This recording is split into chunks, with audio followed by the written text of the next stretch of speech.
Well, this is what a lot of my days look like, kind of poring over these plans and wrapping my head around what all these symbols mean, and kind of just checking in on how the progress is proceeding out there. You can see through the bars here. So we've gotten a lot of rain today. The process is coming along nicely.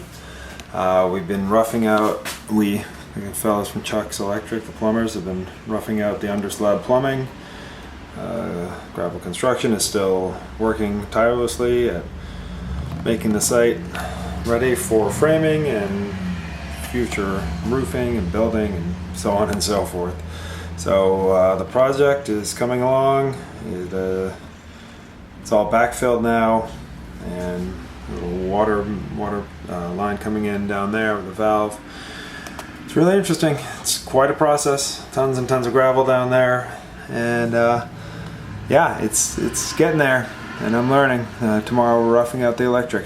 So again, thanks for tuning in to these short videos. I'm looking forward to being back in Maine in the fall and diving back into the building process, especially after this. But this is coming along nicely. So thanks for tuning in, and we'll see you next week.